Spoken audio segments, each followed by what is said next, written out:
gagawa tayo ng munay.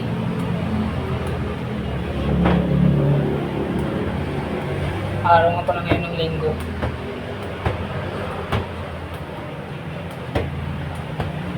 Bali, isang sako lang ang gagawin natin.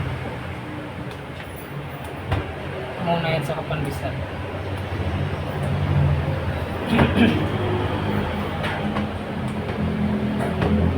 Itong pinuputol ko, munay.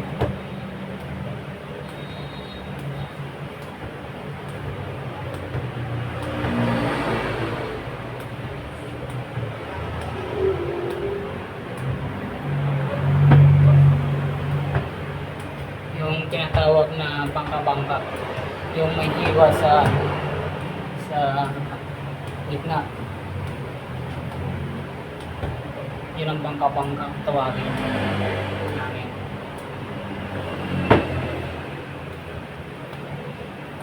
Gagawa na ako ng pandesal. Marami na tayong pandesal. Sasalang na rin siya. Kaya putulin muna natin to.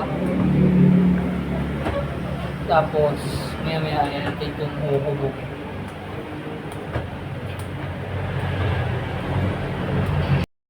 So yan guys, bibilugin na natin ito.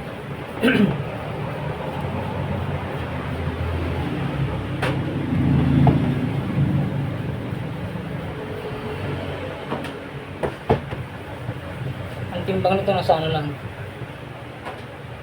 55 to 60 ang ating bangka. Ayan, bali isang ko lang natin lalagay siya dito. Tapos mamaya ihiwain natin sa gitna para medyo alsan.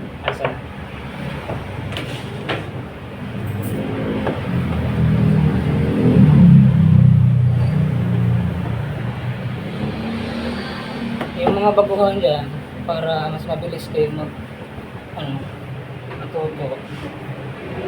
Isang kamay lang muna. Kung paano bilugin ito. Pag-aralan. Kung paano hawakan. At paano siya bilugin sa munay.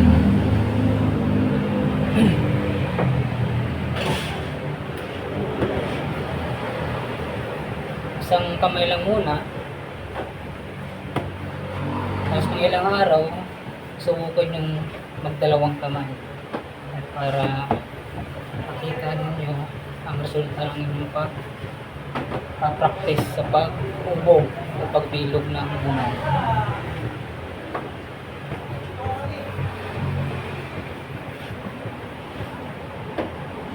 Ayan. Iiwain natin siya sa gitna, pero huwag masyadong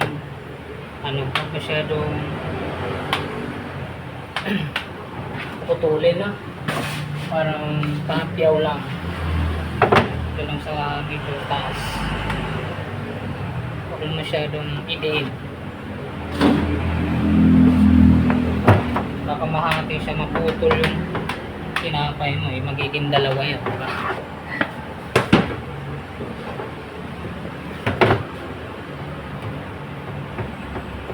Sa mga baguhan dyan na maghihiwa, dahan-dahan lang talaga kayo sa paghihiwa dahil baka mahiwa yung mga kamay nito. Dahan lang.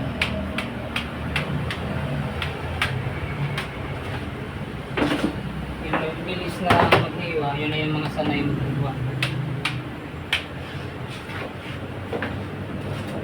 Kaya ingat lang.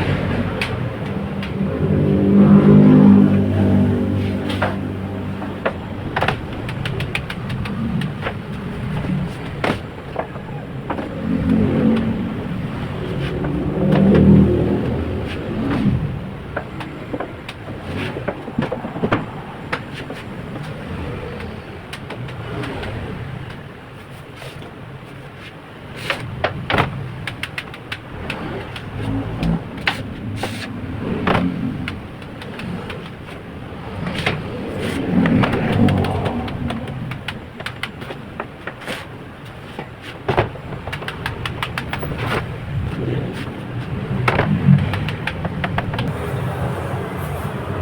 yun guys, ang ating mumo. Malaki siya.